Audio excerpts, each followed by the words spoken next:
Welcome to Allegedly Doesn't Replicate, a podcast by the Institute for Replication, where we put research to the test again. In this episode, we'll talk to Joan Llull about the role of a data editor in the publication process. Hello, everyone. Welcome back to the podcast. Today, we have an incredible guest, Professor Joan Llull from the Barcelona School of Economics. But perhaps even more interesting, he's a data editor and he's going to tell us all about it. Joan, welcome, and tell us a bit about yourself. What do you do? How do you get to this world? Tell us everything. Okay, so first of all, thanks for having me here. It's really great to participate, and I'm also very happy for what you guys do. I think it's very useful for the profession. Well, I'm just a normal researcher that at some point, almost coincidentally, happened to enter into this world at the very beginning, and in a way, I mean, we've been working a lot on trying to make these kind of things happen for journals. And some years ago, I was asked, the Economic Journal was thinking about appointing a data editor, following what the American Economic Association and some other journals started doing, and someone mentioned my name as a person who they thought could fit for this, and they asked me if I was interested, and I had never thought very much about any of those things, but I thought, no, this is something important for the profession, so let's try and see how it goes. And this is how it started. And then some years after, last July, so I was replaced at EJ, and I started at the Econometric Society. So I'm doing this now for the Econometric Society. So what does that mean, being a data editor? What's the workflow, and what do you do for the journal? Yeah, so I mean, we're after something very basic and at the same time, I think, very important, which is we're trying to certify that all the research that's being published in the different journals that we handle is reproducible. Okay, reproducible is something very simple. It just means that the code of your replication package and the data of your replication package, you press run, you get the results that are in the paper. Okay, that might seem something very trivial, but it turns out that more than 70% of the packages we receive, or that were published before, when there were no data editors, either don't run or don't reproduce the results in the paper. So, and we think this is very important, because if we want then that the profession does some replication analysis, replication will be something more sophisticated, by just trying to see whether the results hold if you change the code or the data, or the code and the data, right? Which is something we cannot certify at journals, because there is only one way to reproduce things, but there are infinite many ways to replicate things, right? So that would not be feasible. But for people who want to replicate or who want to learn from the codes, first pass is that they're able to run the codes and reproduce what's in the paper. Otherwise, they might be thinking, well, they're not using well the package, or they might not be able to really understand what the authors did. And as a result, they cannot just then learn from it. No, so we want to certify that this happens, that all papers that are published have replication packages that work and that reproduce the results of the paper, so that then others can either do further research about this replication exercise or simply learn. I mean, these days our papers are so long and have so many details, we cannot write all the details perhaps in the paper and then in the appendices.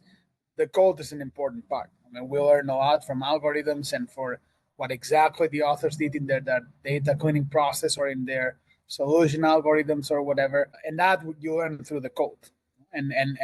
And these codes have to work, otherwise it's very hard to learn. For sure. Like now that you mentioned the learning, I myself have found in situations in which a new implementation of something comes up, and the only way that I have to learn how it's actually done is looking for a replication package, go into it, and see how the authors did it. And I learned that way, because sometimes just reading the paper is too dense, So seeing the actual implementation is so valuable. Yeah, no, absolutely. I mean, in my head as researcher, I'm a structural microeconomist, and I learned to do structural econometrics just by taking someone else's code and like dissecting it. And by the way, I never managed to run that code, so it would have been good that if this already existed back then.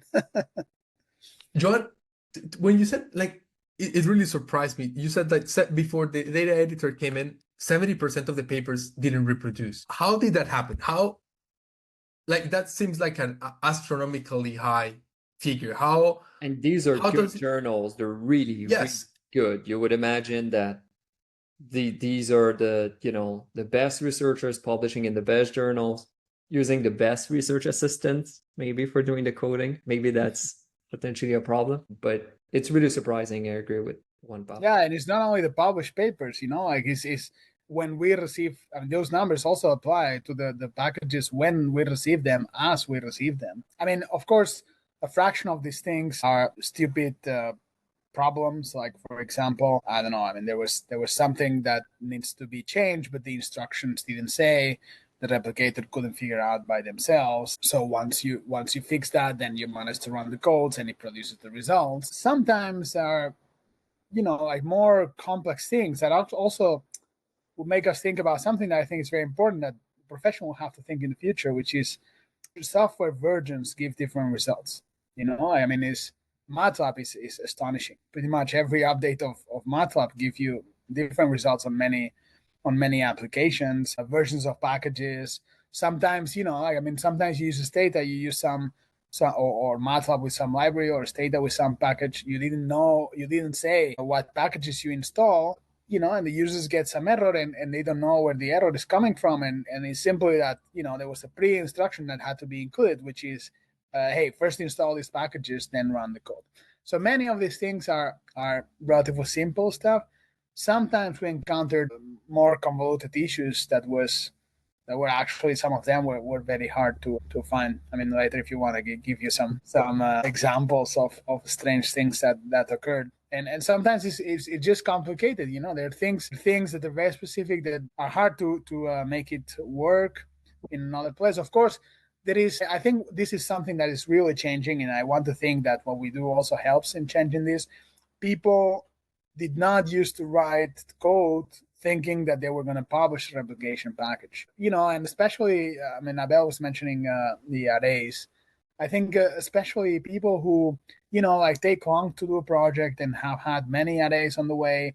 One array like 5 years ago did table 1 and table 2. You have a folder there with a code that does that. And then another array did table 3 and 4.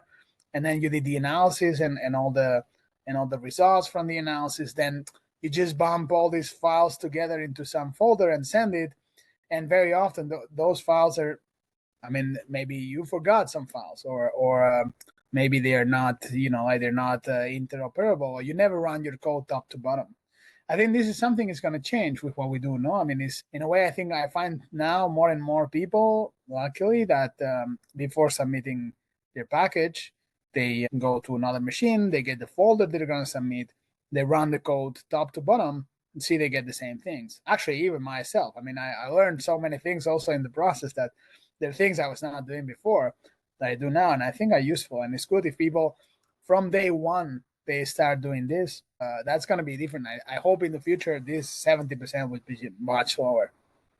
Yeah, I think it's interesting what you're mentioning, because I get this question a lot for the Institute. Like, what's the impact of the Institute? And I always tell them, well, it's the same as the data editor. Like, you don't have an answer just because there's a huge lag. And the papers that we see published right now were sometimes started like 7-10 years ago.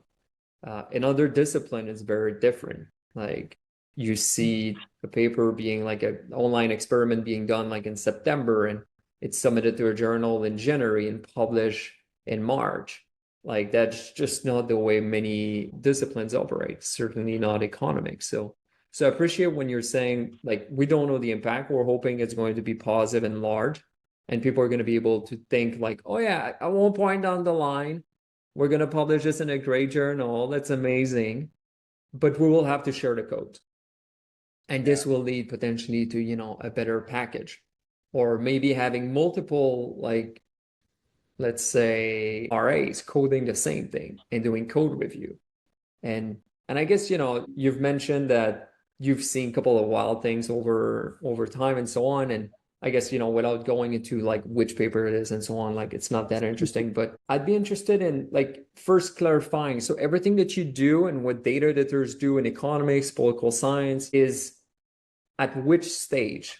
It's at the conditional acceptance stage. Is it when the paper is published? And what happens when you find like large discrepancies between what's actually in the paper and what's in the code? Do you do another round of revision? Does it go back to the referee? So if you could clarify at what point your team like jumps in, basically. Yeah, so the majority of journals, including the ones I've been handling, would do this at conditional acceptance stage. I would tend to think that this is the best moment to do this. Some journals do at acceptance, but conditional acceptance, this is where two things happen. First, of course, you have more responsiveness from the authors because the paper is still not accepted, right? But second of all, I mean, changes happen. Large changes happen rarely, but small changes happen very often. Typos, there are things that we end up finding, or the authors end up finding when fixing the codes. Sometimes, the authors have an econometrics paper, didn't set the seed. They decide to set the seed, but of course, when you set the seed, you have to change the numbers. I mean, from then on, they're going to be always stable, right? Those are tiny changes, no? But these kind of changes happen. You don't want to do this after acceptance. You want this to happen when the editor is going to take a final look and is going to approve the final version of the paper that is there. And of course, also another good reason for this, I mean, we have had, in all these years, of course, we never rejected the paper because of this, but we did have, when I was at EJ, we did have one paper that was withdrawn, that the authors prepared a replication package. Then when doing that, found an error. When they found an error and corrected it, then all the results were gone. So they decided to withdraw the paper. I think it's, like if the paper is accepted, you have to do this after acceptance, or even worse, after publication. That's way more problematic. It's way more visible for you. It's worse for you. If for some reason it can happen, like we're humans, we do mistakes. You can encounter a mistake at the last moment. You always will prefer that to have the mistake found before acceptance than after acceptance. So for all these reasons, I think it's better to do this at conditional acceptance. But of course, and it's very important to emphasize that. I mean, replication package should not start when your paper is conditional accepted. This is a very bad moment to start your replication package, right? I mean, your last revision was probably minor, so you touched the code like 6 months ago or whatever. And, and before that, you perhaps only did the small changes. The first things that you did, the data collection or the data, like download or whatever you did years ago, you don't really remember, then you have to document all these things and you have no idea what to do. It becomes costly. Now, if you do this from day one, this is not costly at all, right? You download the data, you just write to yourself how you did that. And it's not only for the replication package, it's even for yourself, right? In the future, I mean, I don't know about you, I take forever to finish papers and publish them or whatever. I end up updating my data very often, right?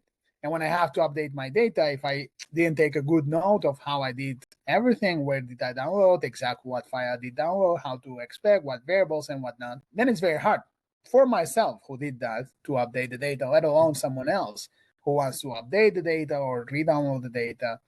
So it's important to start this from day one, even if this is going to happen normally at conditional acceptance. And what about at the submission time? Do you think this would, because there's a lot of conversations right now in journals that are trying to experiment doing this earlier in the process. I'm not personally a fan of it, but I'd be interested in knowing your thoughts on what about if we bring it to earlier in the publication process? Yeah, I think there is a cost-benefit analysis element here, right? I mean, on the one hand, for journals, in this service for papers that are not going to be published in the journal, it's perhaps an unnecessary, it's an externality, of course, but it's something that maybe in the journal finances, you just would increase costs in an unnecessary way. No, what we want is that this process is ideally as affordable as possible so that as many journals as possible can actually afford it and can have it, right? So, and doing it at the first submission perhaps will not help on that. On top of that, it might even delay further the whole process, right? if you're going to be rejected, you want to be rejected as soon as possible, not after the referees read the paper, the data editor did the checks, and so on and so forth. Plus, the paper changed during the revision, so you would need to do anyway something at the beginning and again something at the end. So you would duplicate everything. So I would not be a strong fan of doing this at the front end. No. Different thing, of course, is sharing code and data with referees at the front end. There I have mixed feelings. I can see an advantage of this, because at the end of the day, referees are making judgment calls without really not knowing those details. On the other hand, are we expecting, so journals, you don't want to delay the process even further. That should be the mantra. No, and this is already quite too long.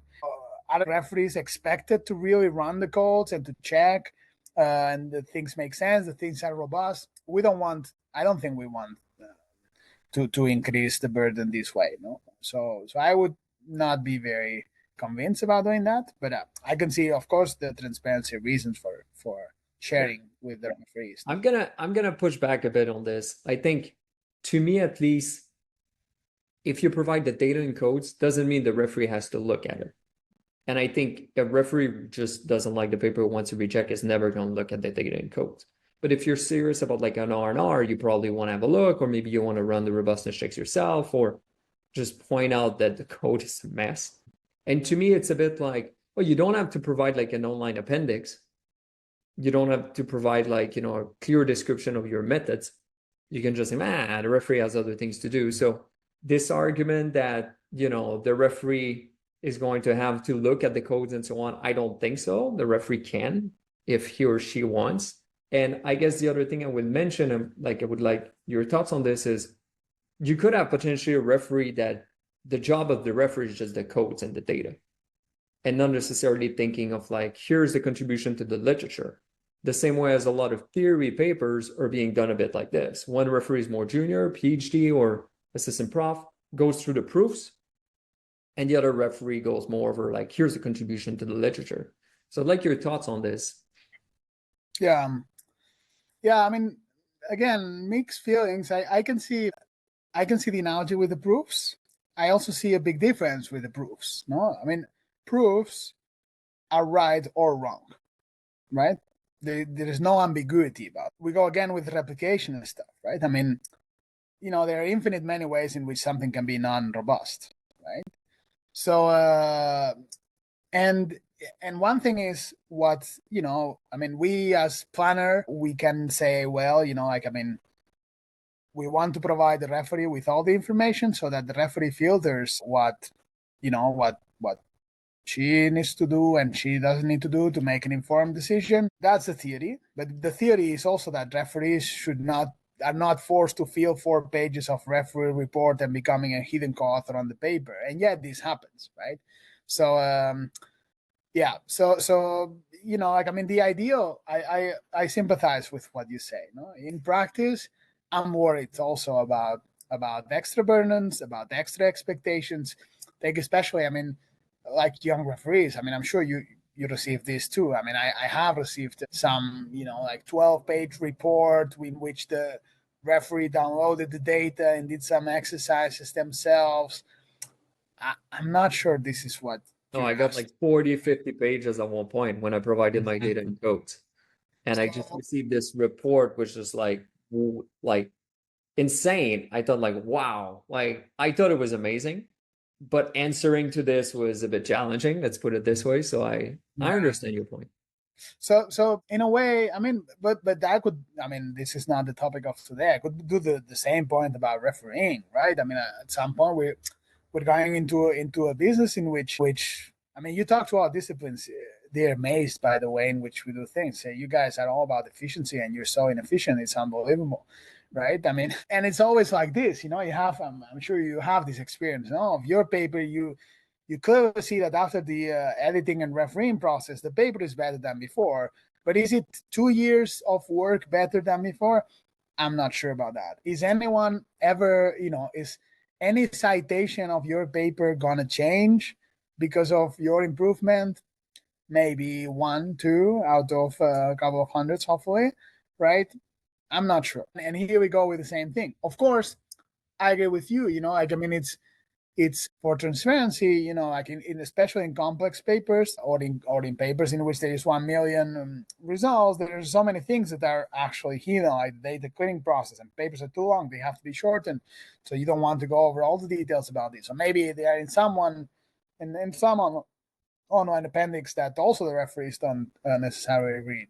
So and then this goes a little bit into more aspect of publishing than transparency itself. But yeah, I think that I would try to avoid things that delay the process even further. This is something as data editor, for example, I take very serious. I mean, I put almost all my effort in trying to provide timely responses so that the process is not delayed further because of this process. It's just hopefully a quick step. Of course, if the authors are responsive, if the authors do their part as well, but we try to be as fast as we can.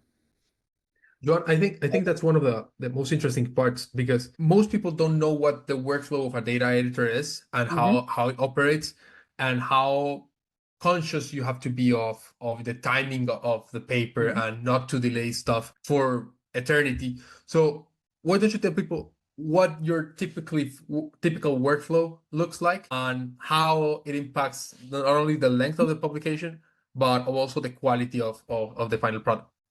Yeah. So the authors receive conditional acceptance. There is one time, so I do have data because I do my reports for the society, and then once in a year I just recap and see time spent in each thing and so on and so forth. So there is one step I don't get to see, which is the time between the conditional acceptance and the first submission of the authors, right? I mean, there I don't know. So hopefully if the authors did their job well, it should be like same day, right? I mean, because the day you're conditional accepted, you take the folder as it was when you submitted, and you're able to send it because you started your replication package from day one. Now, you send this through the system. Of course, systems vary across journals, but like it's like submitting a paper. You submit your replication package, and we receive the replication package. Now, you have to think of my job as that, indeed, that of an editor, and then I have a team of replicators, of which you have to think their job as that of referees. Okay, so I receive the paper, the editorial office receives it and assigns it to me. I receive the paper, I assign it to a replicator. Okay, so the replicator opens the package, download the stuff, starts following the instructions in the documentation, and runs the code. Sometimes some packages, at QE and Econometrica, for example, this happens often, are very demanding, and then the replicator will come back to me and say, look, I mean, this is going to take 4 months to run. We should think about like something else. And then I look into the paper, I contact the authors, and we try to think about a method to partially reproduce the results. Think about Monte Carlo exercise, for example, same code as n 10, 100, 1,000, million. It's the same code, the 1 million. Okay, we're not going to run. Okay, and we're going to run the same code for all the others, and we're going to trust that one. And in the stamp that appears on the paper, in that case, you would have an indication that says, we didn't run everything because it's too demanding.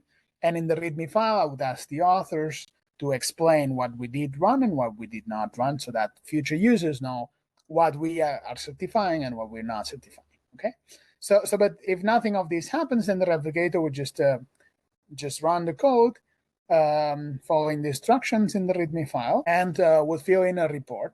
And we'll run the code. We'll run the code, check the output. So hopefully you've told them how to match each output of the code with a table or figure in the paper, or the index number and whatnot. And they will check that, and they will send the report to me, either reporting, like there was a runtime error, this didn't work, I mean, I couldn't finish running, or I run, everything reproduces, I run, but I get these results different. Here's a screenshot of what I get. Here's a screenshot of this. Sometimes they would send me also the log file so that I can share with the authors so that they can figure out what the problem is. And a little bit of all these options. Now, they would also check that you put enough information for them to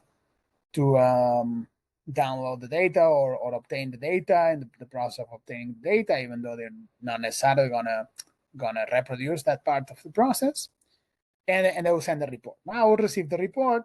I ask the replicators, of course, I mean, in the interest of time, that if, in finite time, if they find an error and in finite time they find the solution, but to minimize the number of iterations, sometimes I tell them, look, try to fix. Then if you manage to fix, then in the report you tell me, look, there is this error, we fix it this way. If you fix it this way, you reproduce the results in the paper, right? And then the authors, what they have to do is to fix this, and then we do a final check and we're done, right?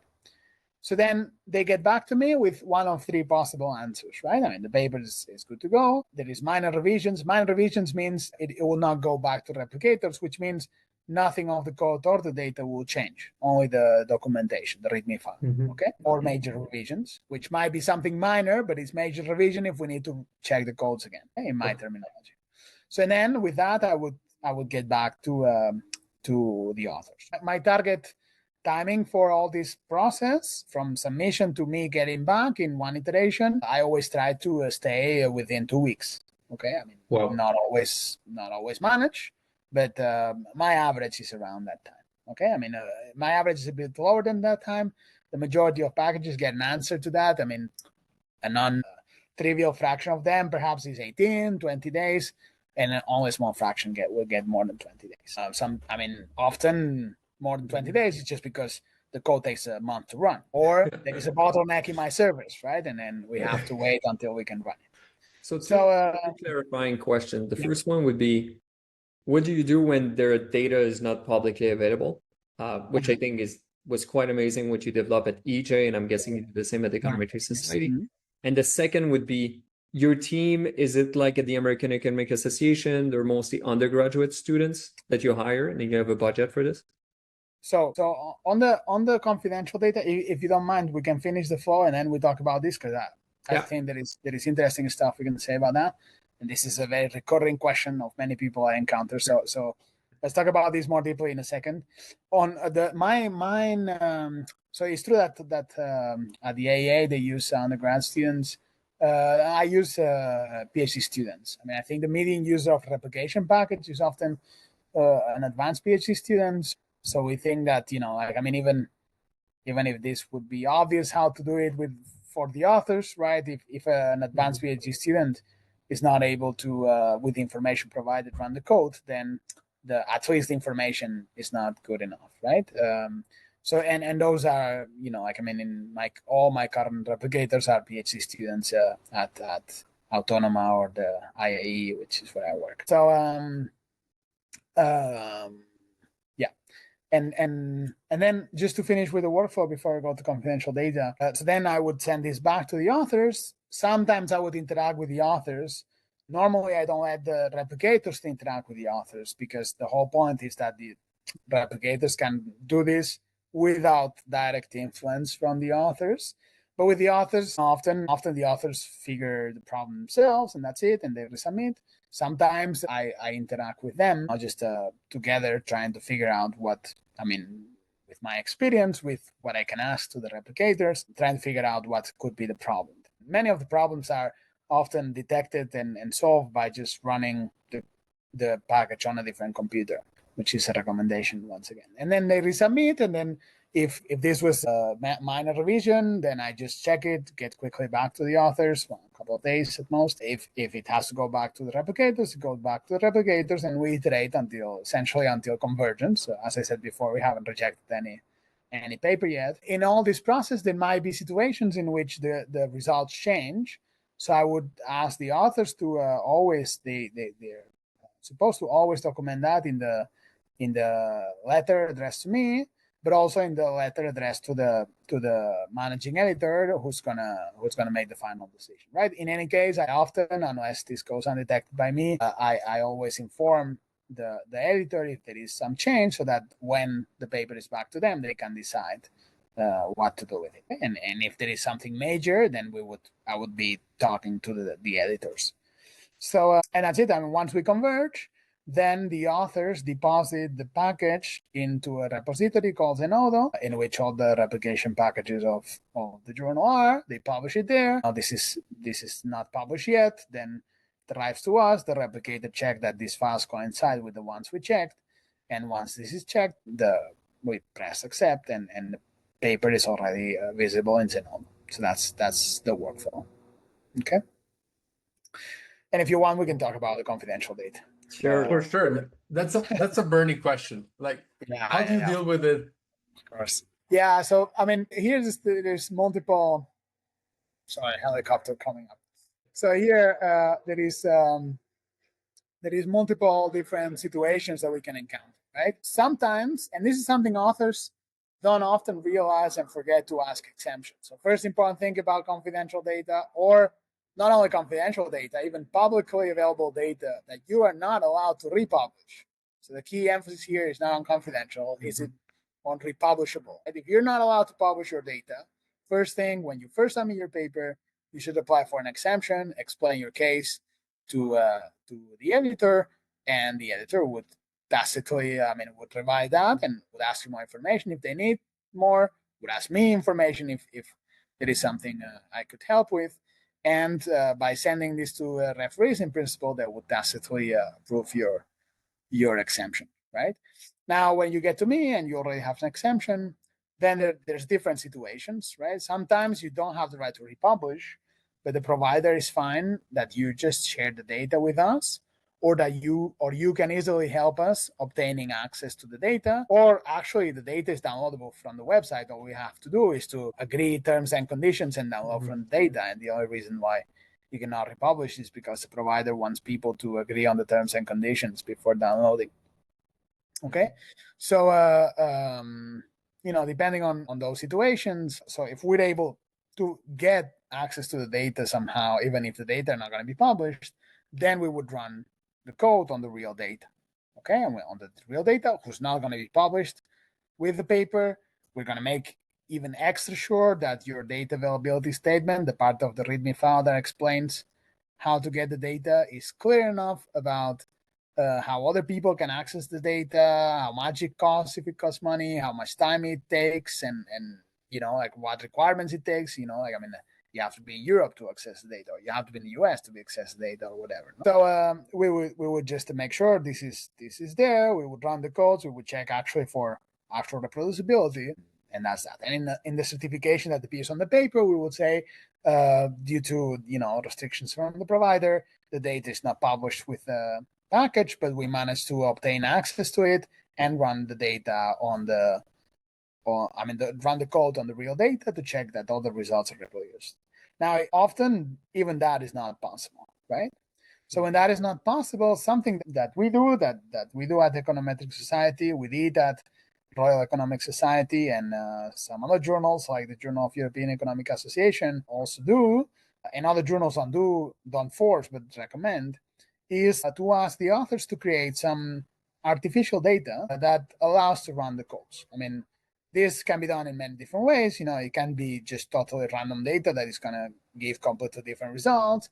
It can be data simulated from your model that's going to give close enough meaningful results. That really also depends on the nature of the algorithms. If you run regressions, just running a bunch of random variables would do, your code is going to run. If you run on linear estimations and you just create totally random data, perhaps your algorithms are not going to converge, right? So there are pros and cons, of course, of this. It might create a burden to the authors. I think the burden is small. It's more scary than what actually is. It's just creating a bunch of variables, creating a data set that mimics the original data set. Some data sets are more complex than others, and doing this is a bit more complicated than in others, right?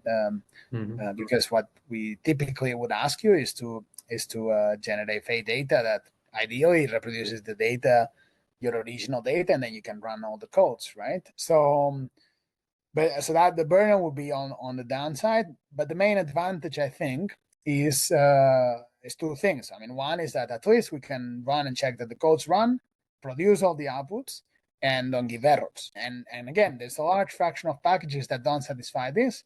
So by that already we improve the package in one direction. If there are problems to run these on other machines, we fix them. But the second thing, and this is, we don't do it for a reason I will explain now, but I would always recommend, if you don't publish your data, to just do that.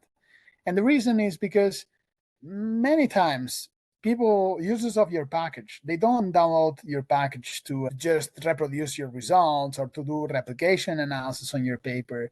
They just do it to learn from your codes. right? Exactly. No? Exactly what we're saying before. So if you have some data that allows you to run the codes, it's much easier to learn from the codes to understand the code, right?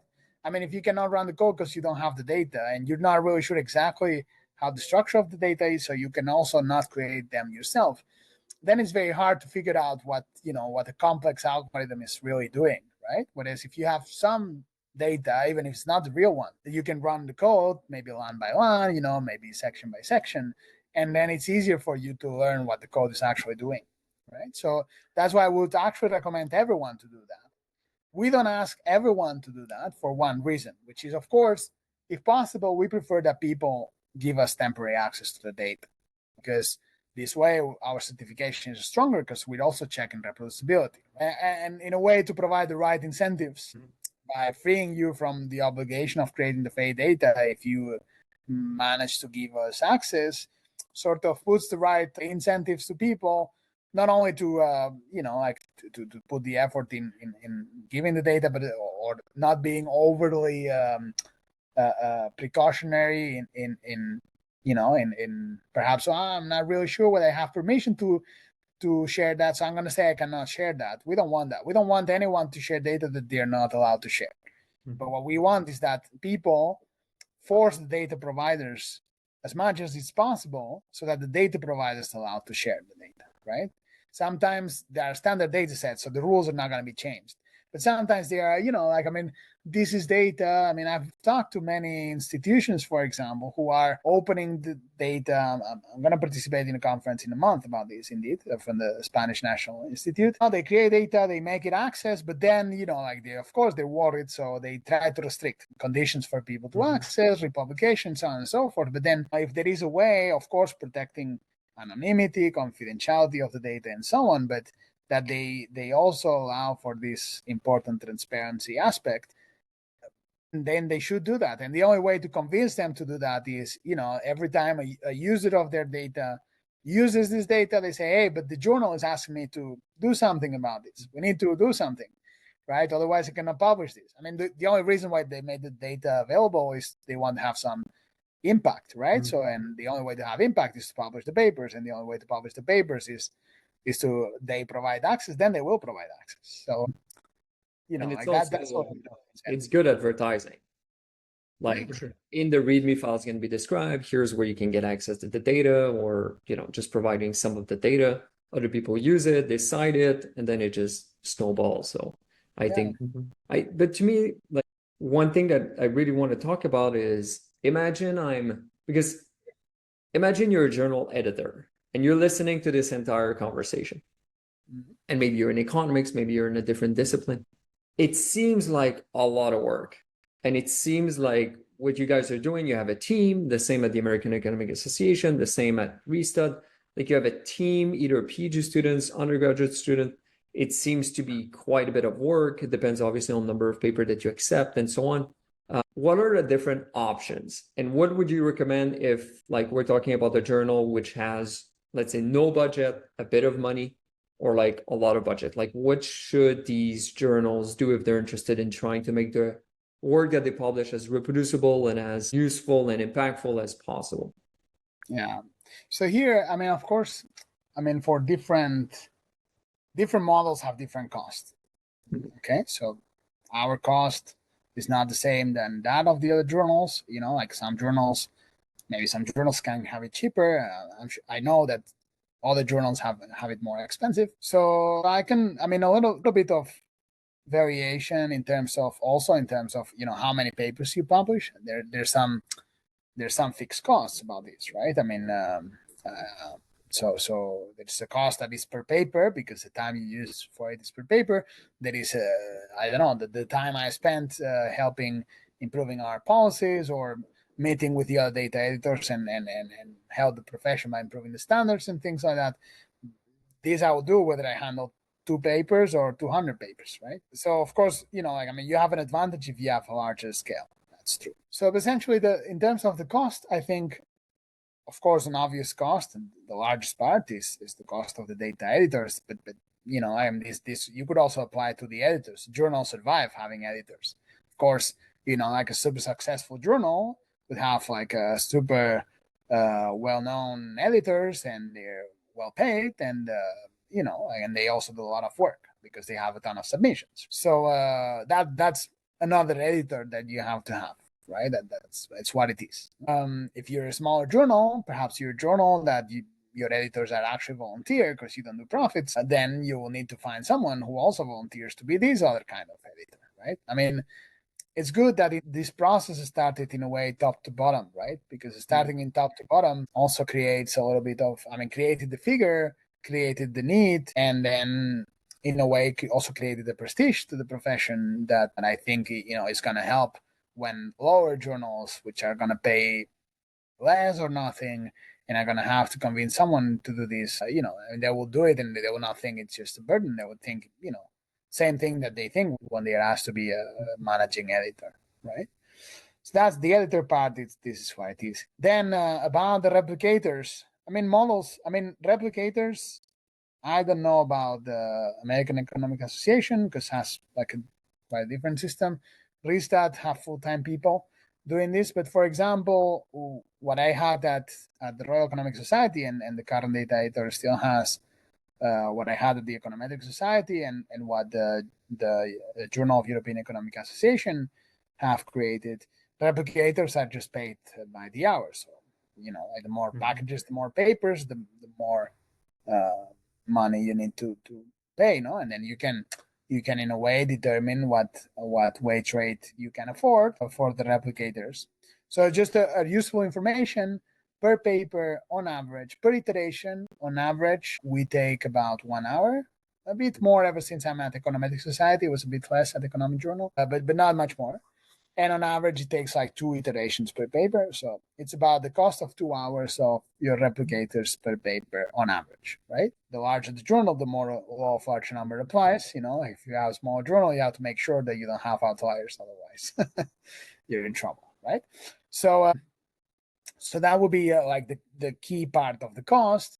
Then there is, depending on what system you do. Now the journals use Editorial Express for the papers. So we also created a separate Editorial Express for the data editors. So like the other journals use the repository platform itself. So that if there is a cost for the repository or for the managing software, there'll be that cost, and that's pretty much it. There is not much more than that. So in a way, it's scalable, and I think it can be done in a non very expensive way. Then there's another format, which is there is a company called Cascade, for example, that was set up to do this before there were data editors, with the idea that authors could get certification from them, and they would share this with the journals and so on and so forth. Then data editors popped up, and they specialize in another part of this, and it's non-profit. But what they do now is some journals have these outsourced to them. That's another possibility. I'm not sure whether this is cheaper or more expensive. I think that will really depend on the scale of each case, because, for example, there are these indivisible things like the data editor, for example. If you're a small journal, maybe it's more convenient to just outsource. You don't have to have a data editor. So those are the trade-offs, I would say. Yeah. Joan, and what do you think is the future of data editing? How do you think this whole, not trend, but this, I don't know how to put it, the movement towards data transparency, towards reproducibility, how do you think it's going to move forward?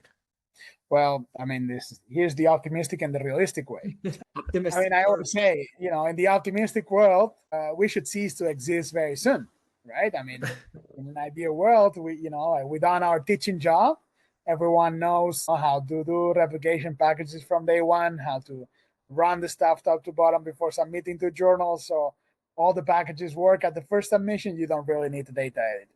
Okay, that's, I think, too optimistic, perhaps. So given that, probably that's not going to happen. Yeah, what I do expect is that essentially all journals, or most journals at least, will eventually converge to, especially those that are large and that sort of can afford it, will converge to having a model in which their papers are checked before acceptance.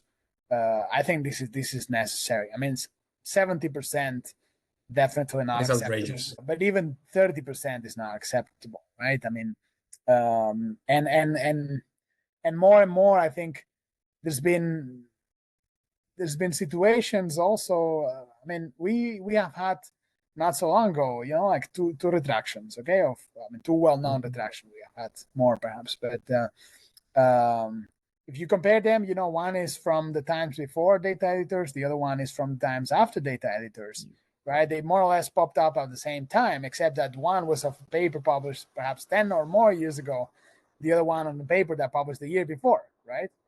That's part of what we provide, I mean, that doesn't take 10 years to retract the paper that needs to be retracted, for example. For sure. So, and something I want to emphasize also, it's not only about retractions, it's about transparency and errors. It's also about impact. Like your papers have more impact if they have usable replication packages. So I did, in my report of this year, I compared one statistic, which is views and downloads of our replication package over the last year, and I correlated them with the date of publication just to see that it's not just that the authors download the package a couple of times after publishing to check that everything is fine, right? It's a very well fit and steep regression, and on average, our replication packages are downloaded after 1 year, on average 100 times. Downloaded 100 times. It's a lot. I mean, people do download packages. People do learn from packages, and if they work, think about a student trying to find the topic. They download the package, they open it, play around with it. They have no clue. It's not working. They get frustrated. They move away, start another package, and start from there. If it works, if like they learn from it and so on, they might actually do their thesis about your paper, and that increases the impact of your research, right? So I think that for this reason, more and more journals will incorporate this figure. Completely agree. I've been there. Like this past couple of weeks, I've been doing that, So I completely understand. And Joan, I think this conversation has been super, super useful. Miguel, do you have any last comments? Yeah, I wanted to conclude on, a lot of people talk about like the Institute and what we're doing and so on. And I always tell them like, it's because of people like yourself. Like 10 years ago, there's no way we could have done what we're doing right now. And the journals that we target, let's say, are journals with data editors. That's just, it makes your life way easier because there's a starting point. And when your team and yourself, you go over the paper, you make sure that there's a replication package, there's documentation, there's actually results that match the code. This is an insane amount of help for then what we end up doing at the Institute, which is more like code review, finding coding errors or detecting coding errors, doing robustness checks and all these things. And there's a lot of other disciplines and journals we wish we could do that for. We cannot. It's just impossible. Like recently, I had to contact so I was teaching development economics at the graduate level, and I wanted my students to reproduce a paper in development economics. So I reached out to the authors that publish in JDE, Journal of Development Economics, for 6 months. And I reached out to all of them and I asked them for replication packages. And this is just before I started the Institute. I couldn't get packages. And the journal actually has a policy, a data and code availability policy, but they don't enforce it. And I think what a lot of people don't understand about the amazing work you're doing is you're actually enforcing the policy. And you're actually making it possible for the journal to truly say that they do have a policy, they actually enforce it, and the packages are useful. And to me, it's a huge contribution to science and just makes it possible for us to do what we do at the Institute. So, thank you. Of course, thanks for these kind words. But let me just add that what you guys do at the Institute is also amazing. I think it's very important. It's sad. I always find, and still continuing with the future, it's always sad that we still are not at the point in which publishing a replication paper in which you do sensitivity analysis, so you show something is not robust and so on and so forth, or we just, you just confirm results with some other data set, right? This is still not in the roots of our profession. still don't have like journals really publishing or being engaged about this unless this is something like really outrageous. But I think that having an institute like you guys have that do these things, that organize replication games and so on, I think this is very good, and it's hopefully going to make that in the future journals do want to publish this, which is very important. And I'm sure that this way, we're going to increase transparency a lot. So that's also very important. Thank you. Thanks, Joan. So Joan, Abel, thank you for joining us today. I think has been one hell of a conversation, and we hope to see you again. Thank you. Thanks for having me. Thanks, everyone. Bye. Bye.